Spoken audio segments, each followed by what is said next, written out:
Abramos a palavra de Deus no livro do profeta Daniel, capítulo 6. Daniel, capítulo 6, nós leremos todo o capítulo. Assim diz a palavra do Senhor. Pareceu bem a Dario constituir sobre o reino a 120 sátrapas que estivessem por todo o reino, e sobre eles 3 presidentes, dos quais Daniel era um, aos quais estes sátrapas dessem conta para que o rei não sofresse dano. Então o mesmo Daniel se distinguiu destes presidentes e sátrapas, porque nele havia um espírito excelente. E o rei pensava em estabelecê-lo sobre todo o reino. Então os presidentes e os sátrapas procuravam ocasião para acusar a Daniel a respeito do reino, mas não puderam achá-la, nem culpa alguma, porque ele era fiel, e não se achava nele nenhum erro nem culpa. Disseram, pois, estes homens: nunca acharemos ocasião alguma para acusar este Daniel, se não a procurarmos contra ele na lei do seu Deus. Então, estes presidentes e sátrapas foram juntos ao rei e lhe disseram: ó rei Dario, vive eternamente. Todos os presidentes do reino, os prefeitos e sátrapas, conselheiros e governadores, concordaram em que o rei estabeleça um decreto e faça firme o interdito, que todo homem que por espaço de 30 dias fizer petição a qualquer deus ou a qualquer homem, e não a ti, ó rei, seja lançado na cova dos leões.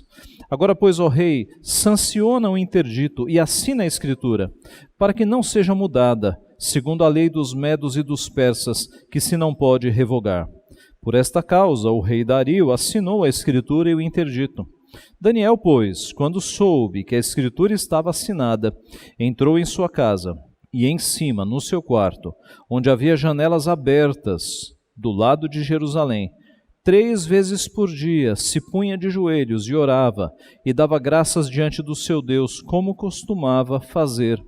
Então aqueles homens foram juntos, e tendo achado a Daniel a orar e a suplicar diante do seu Deus, se apresentaram ao rei, e a respeito do interdito real lhe disseram: não assinaste o interdito que por espaço de 30 dias todo homem que fizesse petição a qualquer deus ou a qualquer homem, e não a ti, ó rei, fosse lançado na cova dos leões?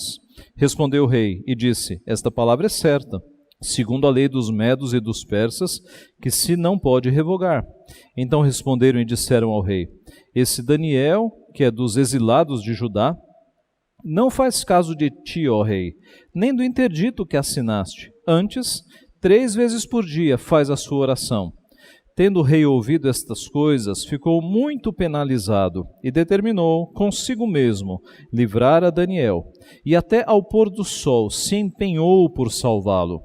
Então aqueles homens foram juntos ao rei e lhe disseram: sabe, ó rei, que é lei dos medos e dos persas, que nenhum interdito ou decreto que o rei sancione se pode mudar. Então o rei ordenou que trouxessem a Daniel e o lançassem na cova dos leões. Disse o rei a Daniel: o teu Deus, a quem tu continuamente serves, que ele te livre.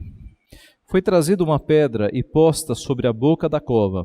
Selou-a o rei com o seu próprio anel e com o dos seus grandes, para que nada se mudasse a respeito de Daniel. Então o rei se dirigiu para o seu palácio, passou a noite em jejum, e não deixou trazer à sua presença instrumentos de música, e fugiu dele o sono. Pela manhã, ao romper do dia, levantou-se o rei e foi com pressa à cova dos leões.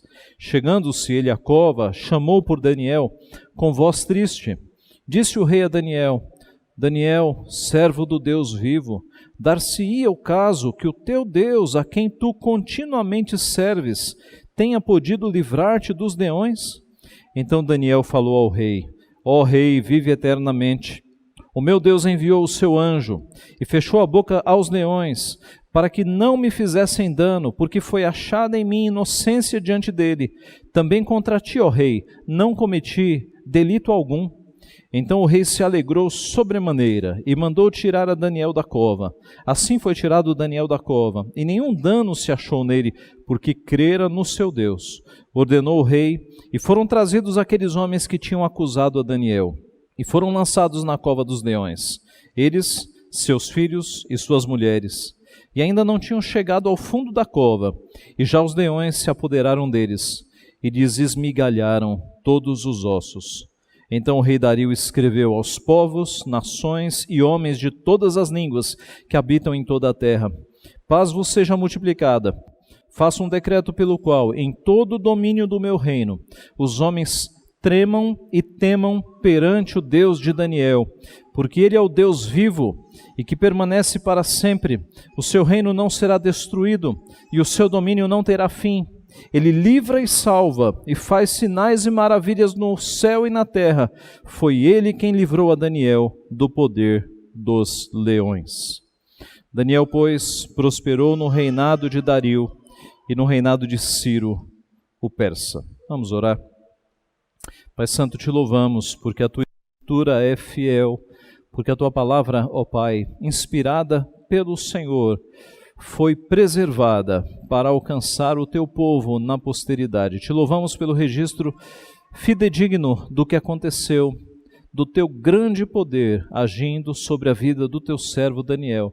Te louvamos porque o Senhor nos fala do teu grande poder, da tua grande soberania a partir desta história. E te pedimos, Pai, que nesta noite, nós que somos povo do Senhor, sejamos edificados por Ti mesmo, ó Pai.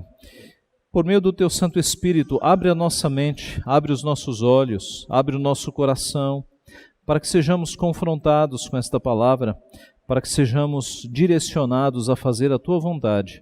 É o que nós te pedimos e te agradecemos, em nome de Jesus. Amém.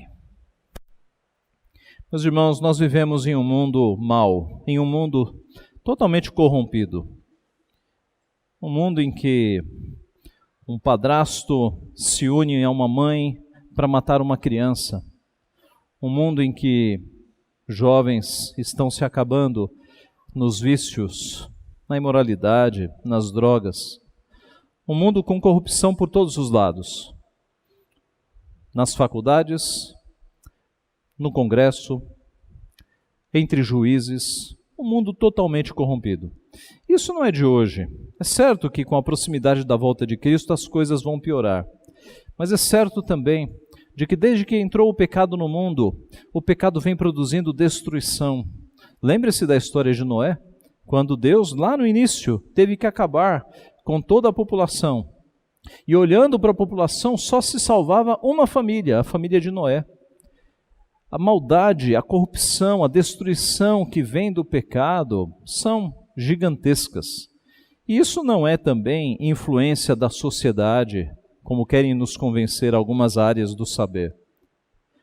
Índios que nunca tiveram acesso ao chamado homem branco são talvez piores ainda do que a civilização, né? Que tem lá os seus freios, as suas leis, as suas forças militares. Essa tarde, assistindo um filme com a minha família, que fala da vida de Jim Elliot, que foi missionário no Equador, entre os índios, entre tribos indígenas no Equador, ali muito próximo da Amazônia. Ele alcançou, na verdade, havia uma tribo ali extremamente violenta, em que eles se matavam uns aos outros.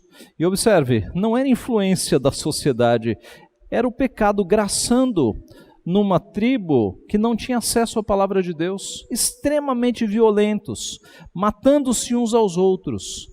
E o filme mostrava a história deste missionário que, acompanhado de mais 4 missionários, foram até lá para pregar o evangelho. E foram massacrados. Os 5. Meus irmãos, a maldade, a corrupção, ela é uma realidade depois do pecado. E nós temos aqui diante de nós uma história muito conhecida, Daniel na cova dos leões. E o mundo em que Daniel viveu era igualmente corrompido pelo pecado. O povo de Deus foi levado cativo por causa de pecado, por conta de idolatria, por conta de imoralidade, por estar distanciado da lei do Senhor. O povo da Babilônia era muito mais pecador do que o povo de Israel que estava sendo disciplinado. Na Babilônia havia desconhecimento do Deus verdadeiro. E por isso havia ali imoralidade, violência, corrupção, toda sorte de pecados. E Daniel foi levado para um local assim. E a grande pergunta que nós queremos fazer nesta noite é: como Daniel, que era um servo do Senhor, sobreviveu num mundo tão corrompido da sua época? E trazendo para os nossos dias, como ensinamento para nós, como é que nós podemos viver num mundo tão corrompido? Talvez no teu emprego haja corrupção, talvez dentro da tua família, no teu bairro, haja muita corrupção. Como é que você vai viver num ambiente corrompido, numa família corrompida, num trabalho corrompido, num mundo corrompido? Como é que nós devemos viver num mundo com tamanha corrupção? Ora, olhando para o exemplo de Daniel, nós temos lições preciosas. E a primeira delas é servindo a Deus com excelência. Servindo a Deus com excelência. Note, servir a Deus não é coisa de pastor. Servir a Deus é coisa de crente. Nós servimos a Deus não apenas quando nós estamos na igreja, mas no nosso trabalho. A Bíblia diz: quer comais, quer bebais, ou façais qualquer outra coisa que seja feito para a glória de Deus. A nossa vida é corandeu, é diante de Deus. Quando nós varremos um quintal, é para Deus. Quando nós lavamos uma louça, é para Deus. Quando nós vendemos um produto, é para Deus. A nossa vida é composta de atos de adoração ao nosso Deus. Como é que nós vamos viver então neste mundo? Daniel serviu a Deus com excelência. Veja, do verso 1 ao verso 3, que é o começo do nosso texto, que diz que pareceu bem a Dario constituir sobre o reino a 120 sátrapas que estivessem por todo o reino, sobre eles 3 presidentes, dos quais Daniel era um, aos quais estes sátrapas dessem conta, para que o rei não sofresse dano. Então o mesmo Daniel se distinguiu destes presidentes e sátrapas, porque havia nele um espírito excelente, e o rei pensava em estabelecê-lo sobre todo o reino. Qual era o trabalho de Daniel? Às vezes nós fazemos a imagem de que esses jovens foram levados cativos e ficavam lá em celas algemados. Irmãos, no começo do texto nós temos a estrutura, nós temos a hierarquia que funcionou na época de Dario. E qual era essa hierarquia? Havia o povo, havia um domínio babilônico que era imenso, e 120 sátrapas. O que são sátrapas? É como se nós tivéssemos aqui no Brasil digamos, um governador da região sul, um governador da região sudeste e assim por diante. Então, o reino foi dividido em regiões chamadas de satrapias. E cada satrapia, cada região era comandada por um sátrapa, uma espécie de governador. Então você tinha um império com o povo. Para cuidar deste império, 120 governadores, os chamados sátrapas, 120 governadores. Acima dos 120, 3 presidentes, né? Isso está aqui no verso 2 e no verso 3. 3 presidentes. E acima dos 3 presidentes, o rei da Babilônia, aqui Dario. Então essa era a estrutura, né? O rei Dario, 3 presidentes, 120 sátrapas e o povo, o império. Dario fez essa estrutura para que ele não tivesse que ficar recebendo relatórios de 120 homens. Então os 120 se reportavam aos 3 presidentes e os 3 presidentes se reportavam ao rei Dario. Nós não sabemos se cada presidente cuidava de 40 satrapias ou recebia o relatório de 40 satrapias. Era alguma coisa assim, tá? Que o texto não entra em mais detalhes. Mas essa era a configuração daquele reino. Isso nos mostra que Daniel não era um desocupado. Daniel tinha trabalho. Daniel era um dos presidentes. Daniel estava acima dos 120. Observe. Verso 2. E sobre eles 3 presidentes, dos quais Daniel era um, aos quais estes sátrapas dessem conta, para que o rei não sofresse dano. Então, o mesmo Daniel se distinguiu destes presidentes e sátrapas, porque nele havia um espírito excelente, e o rei pensava em estabelecê-lo sobre todo o reino. Note que o rei, por causa do espírito excelente de Daniel, que estava ali na linha dos 3 presidentes, o rei já estava querendo mudar a estrutura e subir Daniel para que ele fosse sobre todo o reino. O rei já estava querendo transformar Daniel no segundo homem. E talvez você tenha se lembrado de uma história, né, de José do Egito, que foi justamente colocado como segundo homem lá no Egito, por causa da sua excelência, porque o Espírito de Deus agia nele. Meus irmãos, voltando à história, né, lá no começo de Daniel, nós vemos que esses jovens foram capturados, então, não foi para ficar sem fazer nada no reino. Lá atrás, foi Nabucodonosor quem ordenou a invasão e a captura dos melhores jovens. E esses melhores jovens, vocês se lembram, eles foram submetidos a uma alimentação rigorosa, os seus nomes foram trocados, a religião babilônica lhes foi passada. Eles tentaram fazer uma reprogramação mental nesses jovens, mudando o nome, né, dando nomes de deuses da Babilônia. Na verdade, Nabucodonosor estava olhando longe. Nabucodonosor estava fazendo a liderança do futuro. Era uma espécie de programa trainee, né, das empresas. Eles estavam treinando jovens ali que seriam o futuro da Babilônia. A visão de Nabucodonosor era grande, mas Deus não concordava com isso. E essa reprogramação mental não foi suficiente para mudar o pensamento de jovens que foram instruídos na palavra, de jovens que foram ensinados nos moldes de Deuteronômio capítulo 6.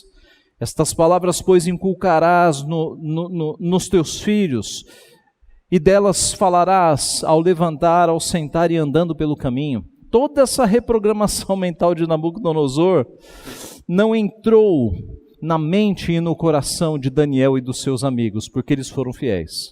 O fato é que Nabucodonosor morreu, Belsazar, que veio na sequência, morreu também, e agora Daniel, passados estes anos, é outro imperador, é Dario.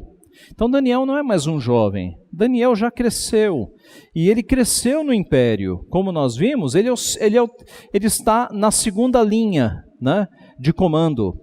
Rei Dario, 3 presidentes. Logo, Daniel não era um desocupado. Ele tinha muita coisa para fazer. Ele tinha que administrar, juntamente com os outros 2 presidentes, um império.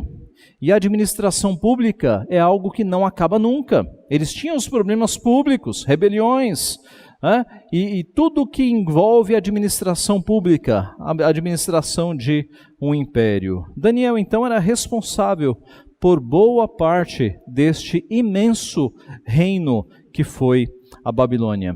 E como é que Daniel estava se saindo? Versículo 3.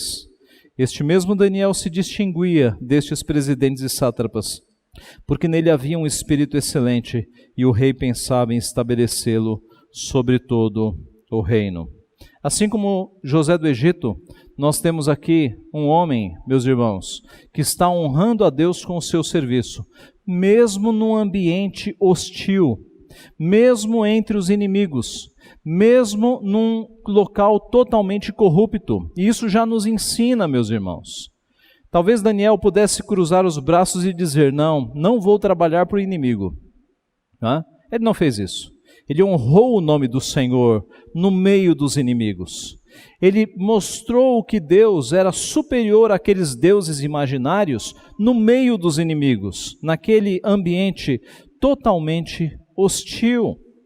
Meus irmãos, aquele que serve a Deus serve com excelência, ainda que esteja em ambiente hostil, ainda que esteja em ambiente altamente corrompido pelo pecado. Ele faz a diferença, ele é luz a brilhar no meio das trevas. Daniel nos dá esse exemplo, José do Egito nos dá esse exemplo, e tantos outros. Aplicando para nós esse primeiro ponto, de que num ambiente corrompido, nós devemos servir a Deus com o nosso trabalho com excelência. No teu trabalho, na tua mesma função, quantos são melhores do que você?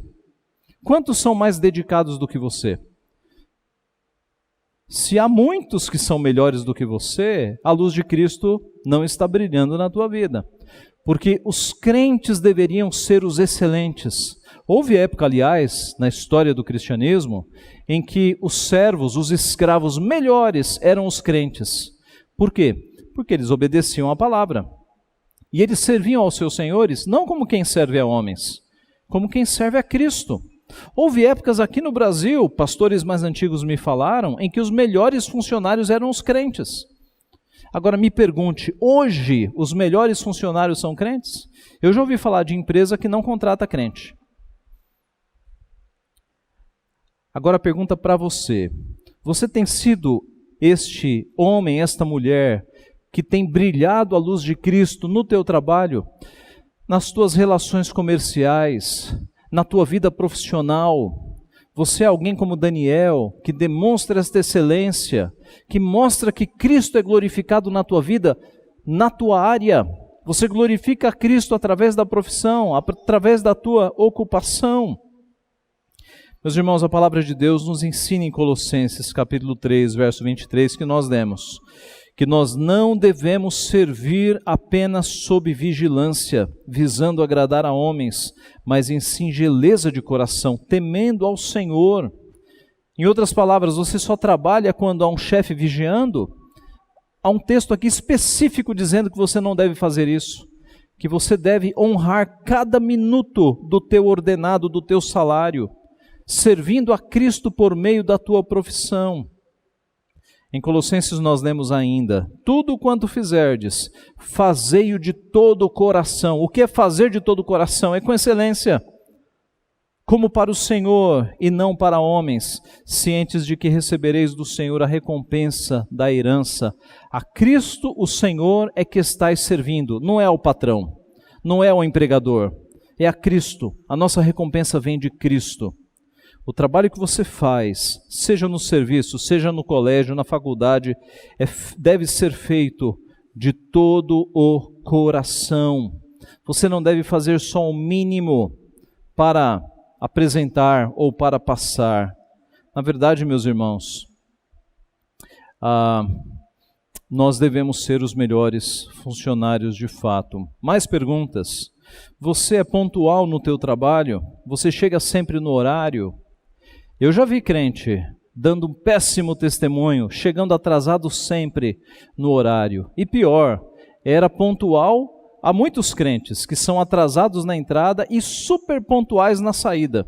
Ficam olhando o relógio. Se sai às 6 horas, 5h59, eu já estou com tudo pronto. Péssimo testemunho, péssimo testemunho. Como é que é essa área na tua vida? Você é o melhor funcionário?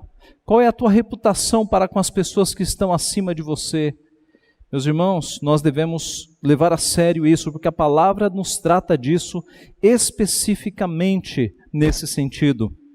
Cristo nos disse, vós sois a luz do mundo, assim brilhe também a vossa luz diante dos homens, para que vejam as vossas boas obras e glorifiquem a vosso Pai que está nos céus.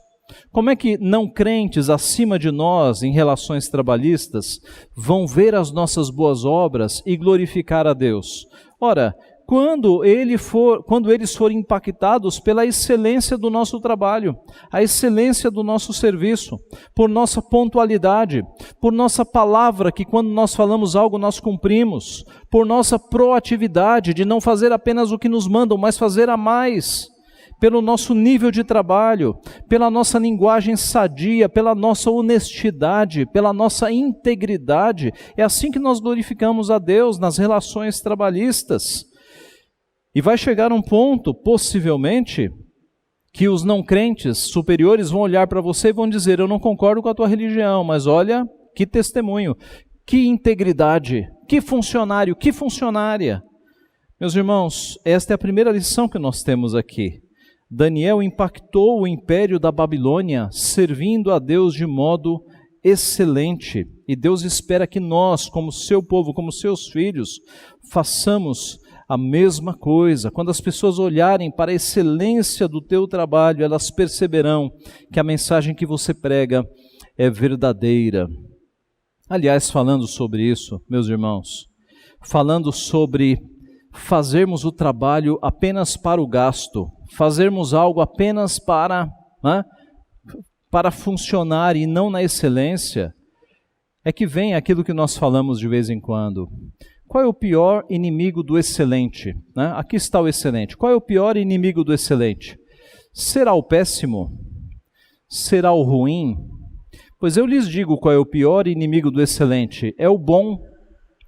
Porque muitas pessoas, quando vão fazer um trabalho, elas chegam no nível do bom e elas param. Já está bom, né? Já está bom. Se tivessem avançado, teriam chegado na excelência.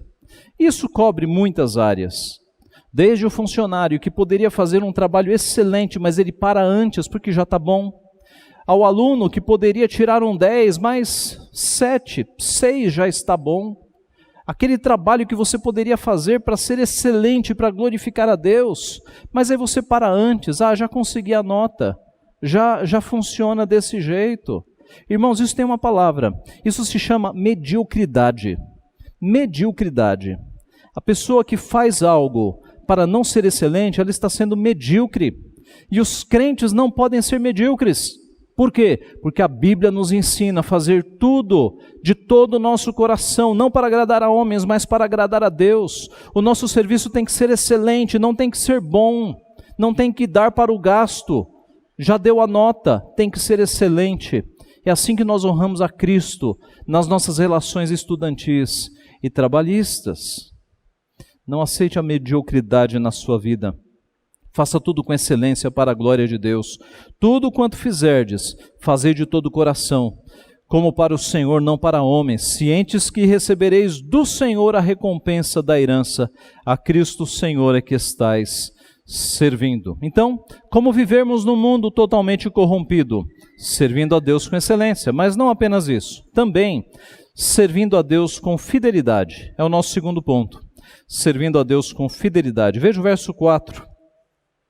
Então os presidentes e os sátrapas procuravam ocasião para acusar a Daniel a respeito do reino, mas não puderam achá-la nem culpa alguma, porque ele era fiel e não se achava nele nenhum erro nem culpa. Observe a ligação entre o verso 3 e 4. O verso 3 termina dizendo que Daniel tinha um espírito tão excelente que o rei já pensava em colocá-lo acima dos dois presidentes, colocá-lo como segundo homem. Então, olha aqui, possivelmente a inveja e os ciúmes. Então os presidentes e os sátrapas procuravam ocasião para acusar Daniel a respeito do reino. Há uma ligação aqui, não é? Porque Daniel estava se sobressaindo, eis que os outros dois presidentes e os 120 sátrapas passaram a procurar algo na vida de Daniel para derrubá-lo. Algo para derrubá-lo. Imagine agora que aqueles dois presidentes e 120 sátrapas, então 122 homens poderosos, governadores. Imagine a figura dos nossos políticos. Imagine que esses 122 homens agora vão revirar a vida de Daniel, os relatórios, as coisas que ele fazia no reino, para encontrar alguma falha, alguma desonestidade, alguma corrupção, alguma irresponsabilidade, alguma omissão. Para quê? Para derrubar Daniel. Imagine esses 122 homens mexendo nas coisas de Daniel, investigando. E qual foi o resultado? Não puderam achar nem culpa alguma. Por quê? Porque Daniel era fiel. Nos seus negócios, na administração daquele império, ele era fiel a Deus. Não acharam nada. Agora, já pensou se isso acontecesse na tua vida?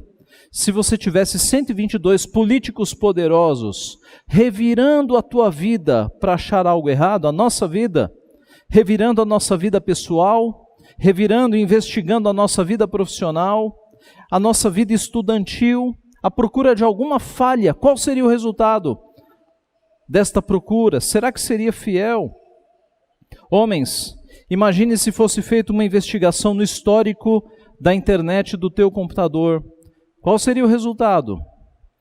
Mulheres, imagine se o sigilo telefônico da sua linha ou das conversas do teu WhatsApp forem publicadas, qual seria o resultado? Nós teríamos ali instruções bíblicas ou fofocas sobre as pessoas? Será que nós temos sido fiéis a Deus, meus irmãos? Será que nós podemos chegar neste ponto de que as pessoas podem investigar a nossa vida e não achar problemas? A Bíblia tem uma palavra para isso: irrepreensibilidade. A Bíblia nos chama a sermos irrepreensíveis. Irrepreensível é aquela pessoa que tem uma vida tão correta diante de Deus que os ímpios não encontram motivo para repreensão. Isso é irrepreensibilidade. Nós sabemos que não somos santos, mas há uma possibilidade de nós sermos tão honestos nos nossos negócios que nós sejamos irrepreensíveis. Daniel foi. Os irmãos se lembram que nas Olimpíadas de 1924, já ouviram essa história? Eric Liddell, um atleta favorito, Olimpíadas, 1924, evento mundial, Paris. Eric Liddell, atleta corredor favorito para os 100 metros rasos. Eis que a data da corrida foi anunciada, final, domingo. Eric Liddell era crente, guardava os 10 mandamentos, guardava o 4º mandamento. Reúne a imprensa e fala: eu não corro de domingo, domingo é dia do Senhor. A imprensa ficou escandalizada. Os outros atletas não acreditavam. Imagine a pressão do país sobre o seu atleta que estava representando o país nas Olimpíadas. Imagine essa pressão. Todos ficaram escandalizados. Os atletas mais próximos de Eric Liddell, como um dos amigos dele mais próximos,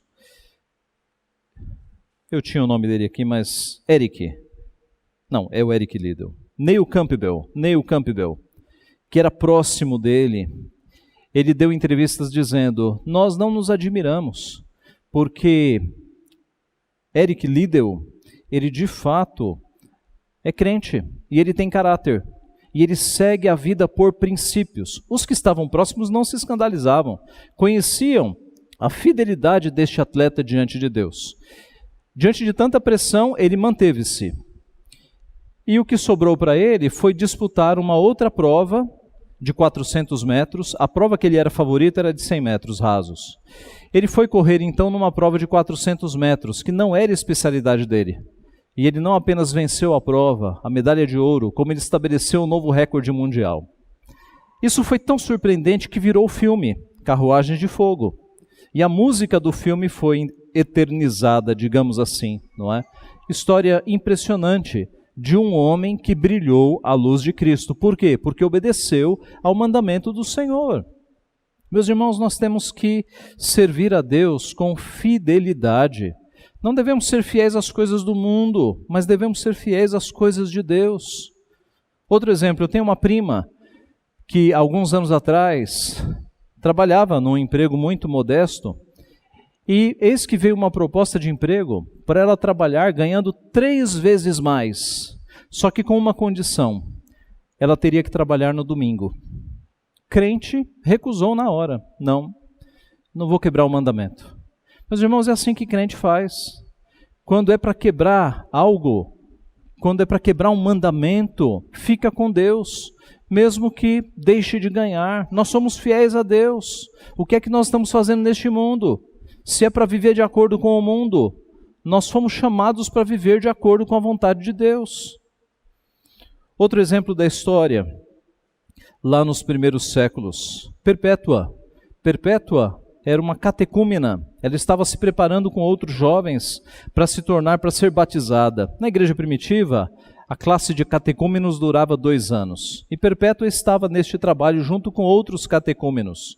Mas eis que ela foi chamada pelo império para dizer que César era Senhor. E os crentes não diziam César é Senhor, eles diziam Cristo é Senhor. E eles eram presos e levados para a arena para serem ali sacrificados. E Perpétua tinha um filhinho de poucos meses e ela foi para a cadeia. E certo dia o seu pai chegou com o filhinho, o pai não era crente, não era cristão, chegou com o filhinho e falou: minha filha, pense no seu pai, pense na sua mãe, pense no seu filhinho. Basta você dizer, César é Senhor e você está livre. Ao que Perpétua respondeu, 22 anos. Pai, o senhor está vendo este vaso? Este vaso pode ser chamado de outra coisa além de vaso? E o pai disse, não, minha filha, pois eu não posso ser chamada de outra coisa que não cristã. Eu sou cristã. E com essa ousadia, ela foi para a arena junto com seus amigos catecúmenos. E ela foi morta, decapitada por um machado. E os seus amigos foram mortos pelas feras que soltaram lá. Mas, meus irmãos, estes catecúmenos foram recebidos no mesmo minuto por Cristo Jesus em glória. O batismo deles foi nos céus. Eles foram recebidos por Cristo ali, porque foram fiéis, e nós devemos ser fiéis. E talvez você se empolgue com essas histórias de morrer por Cristo, e você diga, pastor, eu também morreria por Cristo. Mas alguns dos que dizem eu morreria por Cristo, não têm coragem de vir à escola dominical. Eu não estou dizendo na pandemia, ok? Pandemia não, é exceção, tranquilo. Em tempos normais, eu estou me referindo a tempos normais. Algumas pessoas que em tempos normais dizem, eu morreria por Cristo, não conseguem acordar de manhã para vir no culto da manhã. A nossa fidelidade começa nas pequenas coisas, depois as grandes coisas. Seja fiel nas pequenas coisas, que aí você vai ter condições de ser fiel nas grandes coisas. Daniel serviu a Deus com fidelidade, e é isso que nós devemos fazer, meus irmãos. Cristo nos disse, se me amais, guardareis os meus mandamentos. A nossa demonstração de amor final para com Deus, não é só nas palavras, mas é obedecendo os seus mandamentos. Se me amais, guardareis os meus mandamentos. Então, como vivermos no mundo de corrupção? Primeiro, servindo a Deus com excelência. Segundo, servindo a Deus com fidelidade. E por fim, servindo a Deus com piedade. Servindo a Deus com piedade.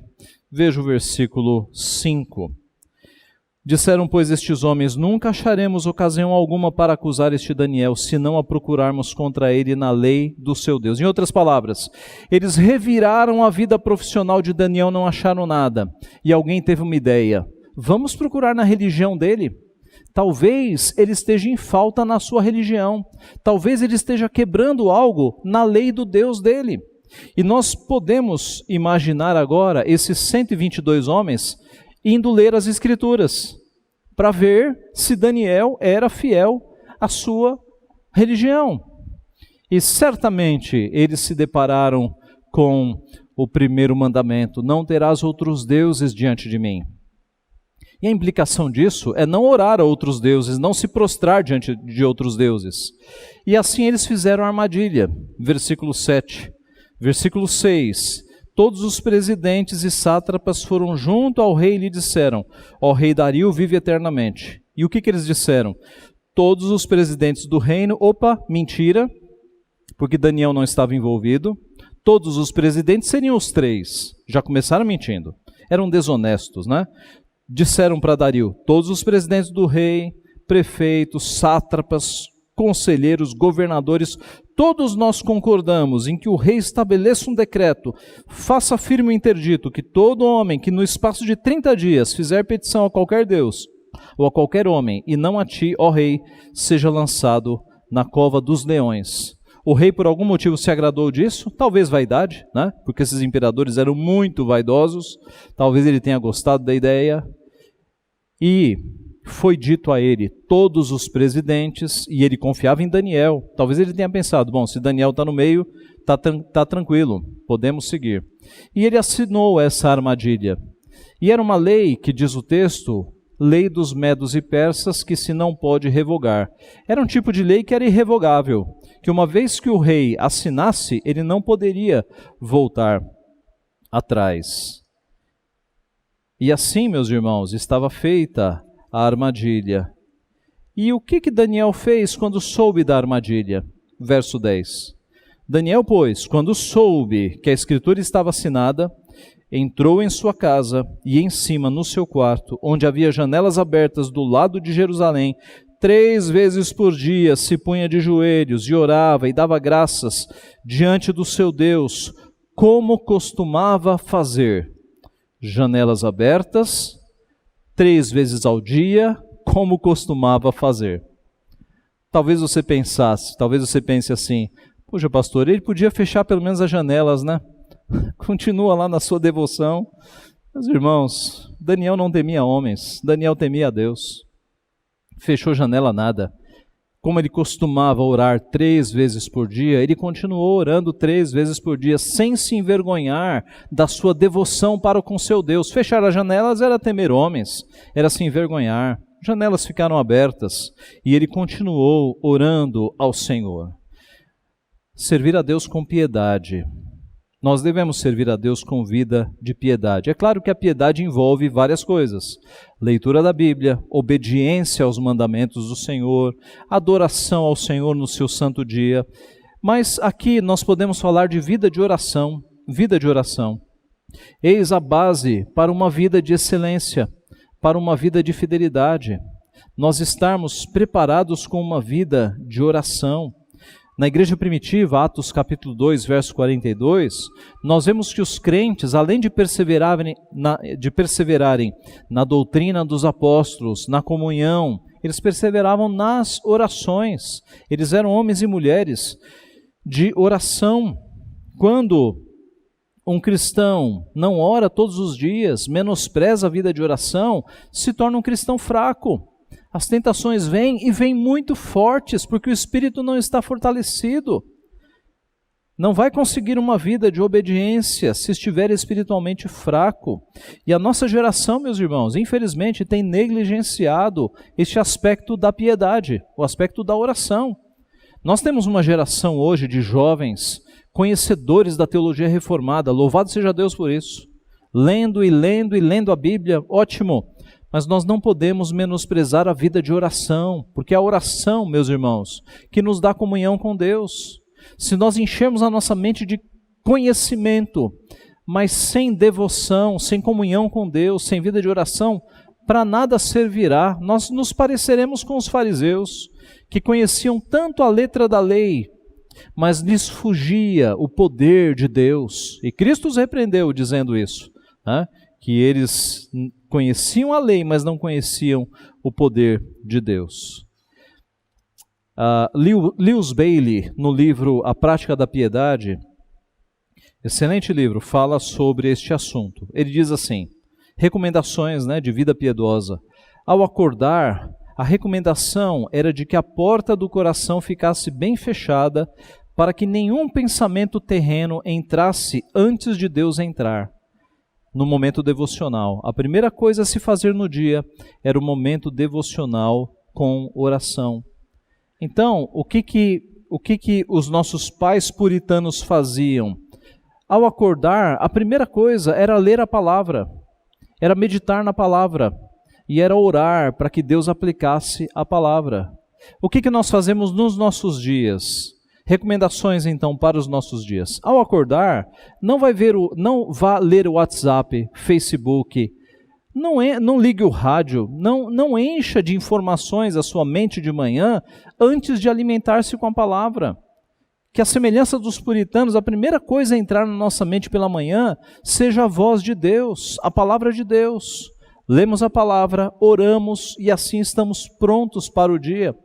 Alguns pais puritanos nossos do passado sentiam vergonha quando acordavam e ouviam o ferreiro trabalhando.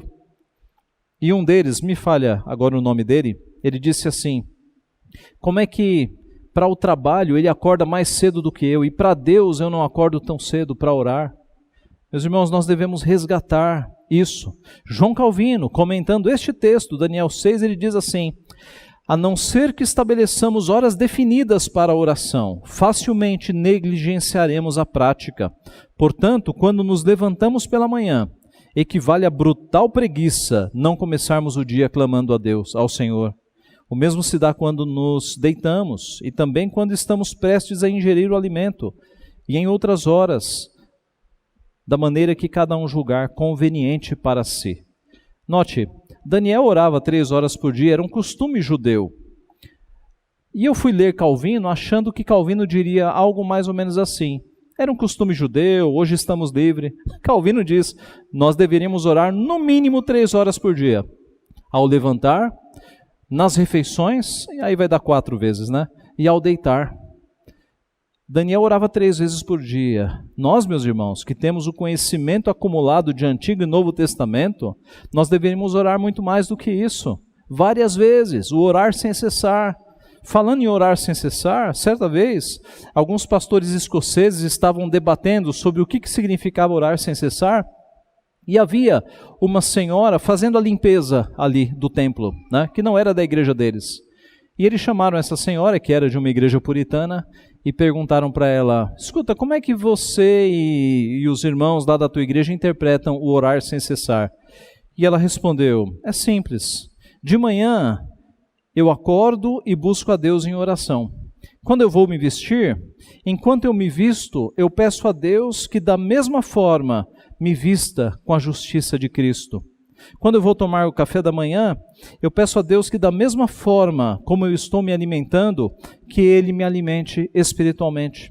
Quando eu vou varrer a casa ou tirar o pó dos móveis, eu peço a Ele que limpe a minha vida, assim como eu estou limpando a sujeira de casa. Isso é orar sem cessar. É você passar o dia pensando nas coisas de Deus. E aí você pensa de pessoas que estão em problemas, que estão com problemas no lar, no casamento, enfermidade, e você não precisa entrar num quarto. Você pode expressar isso a Deus em oração. O nosso modo normal de orar é sim, fechando os olhos, num local separado, mas o orar sem cessar, meus irmãos, inclui nós estarmos ligados a Deus durante o dia. Aliás, lembre-se de que Neemias, quando foi chamado pelo rei, ele não teve tempo de sair e orar. Diz lá o texto que ele orou na hora, né? Então, o orar sem cessar é passarmos o dia pensando nas coisas de Deus e levando a ele, os pedidos das pessoas que estão conosco. Mas voltemos a Daniel. Nós sabemos que Daniel não teve uma vida fácil. Ele foi, na adolescência, capturado, tirado dos seus pais, levado para um país estranho, a Babilônia. Enfrentou ali perseguições no começo, já quando chegou. Enfrentou inveja, maldades, este tipo de armadilha. E recebeu a pena de morte da época, ser jogado na cova dos leões. Mas nada disso o abalou. Nós não temos registro aqui de que Daniel ficou muito abalado. Quem ficou abalado foi o rei Dario, né? Porque viu que o seu mais excelente ia ser morto. Daniel não se abalou. Quando veio a armadilha, ele foi orar com as janelas abertas. Meus irmãos, este não se abalar vem de uma vida de comunhão com Deus. A Bíblia nos mostra que aquele que tem comunhão com Deus é como o monte Sião que não se abala. Então você quer ser firme na tua vida, forte nos problemas, resistente às tentações, vida de oração, de leitura da palavra, alimente-se de manhã antes de fazer qualquer coisa. Daniel orava e orava 3 vezes por dia, mesmo tendo muito trabalho, como nós vimos. Ele não era um desocupado. E isso elimina qualquer desculpa nossa para nós não orarmos. Ah, pastor, não dá para orar porque eu tenho muito trabalho. Não, Daniel tinha muito trabalho, ele não era um desocupado. E ele orava 3 vezes por dia. É conhecida a conversa entre Lutero, o reformador, com Melanchthon. Lutero orava naturalmente 2 horas por dia. Mas há um diálogo dele com Melanchthon em que ele diz assim, Melanchthon, Filipe, amanhã eu tenho tanto trabalho, tanta coisa para fazer, que eu vou acordar 1 hora mais cedo para orar mais. Veja como a lógica é invertida. Né? Era mais oração para enfrentar mais problemas. Daniel orava 3 vezes por dia. Acaba com as nossas desculpas. Não diga que você não tem tempo para orar. Seja sincero e diga que você não está com vontade de orar. Porque quando nós queremos algo, nós arrumamos tempo. Não é assim? Então peça a Deus que te dê vontade, que te dê sede dele, para que você ore. Daniel, aliás, nosso exemplo máximo é Jesus Cristo. Nós vemos nos evangelhos que Jesus Cristo tinha um dia cheíssimo, curando pessoas, alimentando pessoas, e quando você acha que Jesus vai repousar, ele sobe ao monte para orar, e ele nem era pecador. O nosso exemplo máximo de oração é Jesus Cristo, meus irmãos. Daniel orava 3 vezes por dia, mesmo em dias difíceis, em que muita gente o perseguia. orava mesmo correndo risco de morte. Que exemplo nós temos aqui em Daniel, com as janelas abertas, não se envergonhava da sua fé. Eu pergunto a você quando está num local público e você vai fazer a tua refeição, você ora, se abaixa a cabeça, fecha os olhos? Você tem algum receio de sair na rua com a Bíblia na mão, tomar um ônibus com a Bíblia na mão, pegar um Uber? Tudo isso é vergonha de Deus, meus irmãos. Nós temos que ser ousados e não devemos nos envergonhar da palavra, não devemos nos envergonhar de sermos crentes. Você pode estar numa praça de alimentação no shopping, chegou a hora de você fazer a tua refeição, você abaixa a cabeça e você ora. Daniel orou com as janelas abertas, correndo o risco de morte, não se envergonhava e nós também não devemos. Assim, nós servimos a Deus com uma vida de piedade. Coloque isso na tua mente. Decida-se, a partir de hoje, não começar o dia sem oração, sem leitura da palavra. 10 minutos mais cedo já são suficientes para que você faça isso, para que você comece a fazer isso. Algumas pessoas aqui da igreja, em tempos passados, começaram a fazer isso e vieram me contar a transformação que eles tiveram em algumas áreas da sua vida, quando eles começaram a se aplicar à vida de oração no começo da manhã. Primeira coisa, então faça. Concluindo, o final dessa história nós já conhecemos. O rei fica triste ficou triste quando soube que aquela lei que ele havia assinado era uma armadilha, na verdade, e que era uma lei irrevogável. Ele tentou de todas as formas reverter aquilo até o final do dia, mas os acusadores, os 2 presidentes e os 120 sátrapas foram até ele, talvez uma comissão tenha ido até ele dizendo: ó rei, é irrevogável. Eles perceberam que ele estava tentando reverter, e eles foram lá e firmaram, é irrevogável. E assim diz o texto que o rei Dario passou a noite sem dormir direito, não comeu nada, eliminou os instrumentos, porque instrumentos se tocam quando se está alegre, e quase não dormiu aquela noite. Quando amanheceu o dia, ele correu para a cova dos leões, e diz o texto que ali ele, entristecido, com voz triste, isso está lá no verso 20 do nosso texto, ele perguntou a Daniel: Daniel, servo do Deus vivo, dar-se-ia o caso que o teu Deus, a quem tu continuamente serves, tenha podido livrar-te dos leões? E eis que do outro lado da cova vem a resposta: ó rei, vive eternamente. O meu Deus enviou o seu anjo e fechou a boca aos leões, para que não me fizessem dano. Na sequência, o rei se alegra, verso 23, manda tirar Daniel, verificam Daniel não sofreu nenhum dano, e aí o rei manda trazer aqueles que fizeram a armadilha. E não apenas eles, mas os filhos e as esposas, porque o pecado tem consequências, e todos são lançados. E os leões estavam tão famintos, que eles nem chegaram no chão e já foram despedaçados, confirmando que o que ocorrera ali foi um milagre, de fato. E aí, meus irmãos, o final surpreendente deste texto.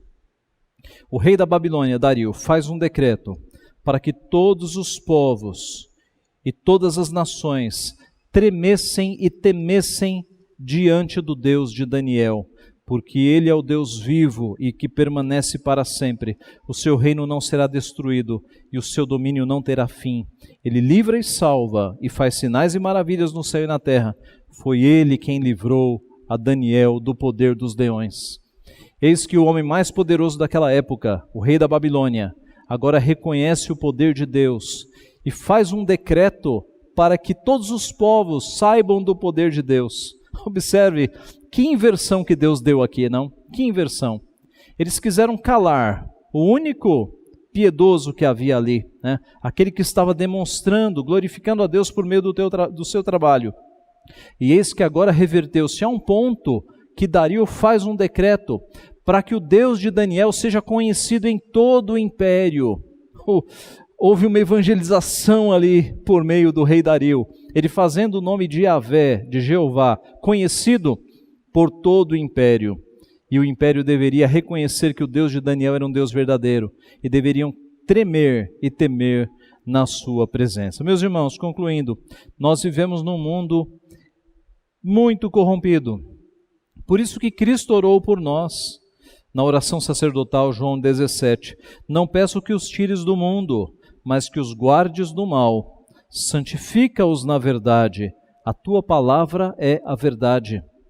Nós vimos nesta noite, pelo exemplo de Daniel, que nós servimos a Deus na nossa vida, no nosso trabalho, na nossa escola, na nossa família.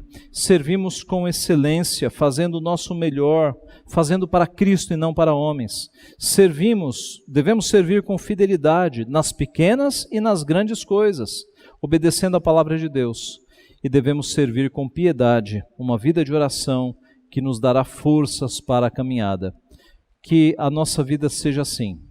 Que a excelência em tudo que fizermos, que a fidelidade a Deus e que a vida de oração façam com que as pessoas ao teu lado reconheçam, assim como o rei reconheceu, que há um Deus poderoso, que livra, que salva e que faz maravilhas no céu e da terra. Que seja assim com a nossa vida. Amém.